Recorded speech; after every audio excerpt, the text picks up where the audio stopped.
বাঙালির দুর্গাপুজো আসন্ন, হাতে মাত্র আর কয়েকটা দিন।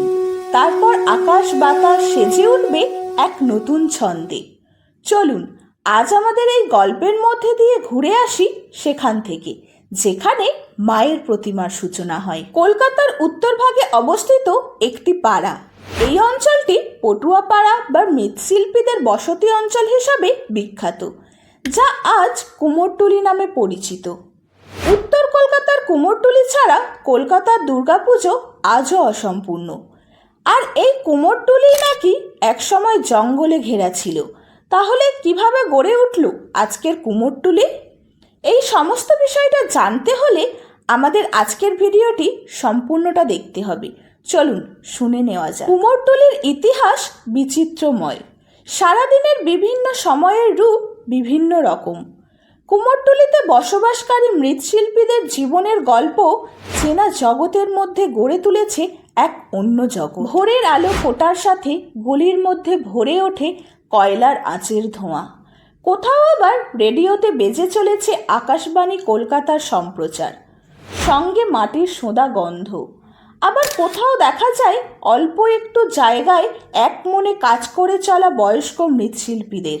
ঘিঞ্জি গলির মধ্যে দিয়ে কাঁধে করে মূর্তি নিয়ে যাওয়া মজুর এক ঝটকায় মানুষকে টেনে নিয়ে যায় সেই জগতে। পলাশের যুদ্ধের সময় সুতানুটি এবং তার আশেপাশের এলাকায় কলকাতার বেশিরভাগ জমিদার এবং বাবুরা বসবাস শুরু করেছিলেন। সেই সময় কলকাতায় বারোয়ারি দুর্গাপুজোর প্রচলন ছিল না। শুধুমাত্র বাড়িতেই দুর্গাপুজোর আয়োজন করা হতো। দুর্গাপুজোর বেশ কিছুদিন আগে নদিয়া জেলা থেকে মৃৎশিল্পীদের আনা হতো। তারা সেই সমস্ত বাড়িতে গিয়ে দুর্গা প্রতিমা তৈরি করতেন এবং পুজো শেষে তারা গ্রামে ফিরে যেতেন।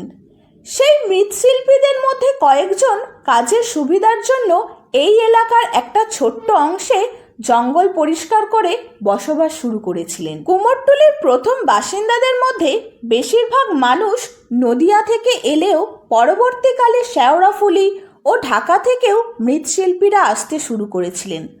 তাদের মধ্যে বহু মৃৎশিল্পীর বংশধর আজও কুমোরটুলিতে মূর্তি তৈরি করেন।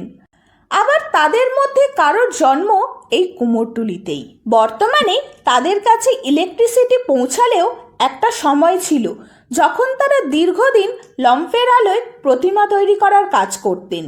বিভিন্ন অভাবের মধ্যেও তারা গড়ে তুলেছিলেন এই মাটির জগৎ। সময়ের সঙ্গে সঙ্গে বহু সুবিধার পাশাপাশি বহু অসুবিধার সম্মুখীন হয়েছেন তারা।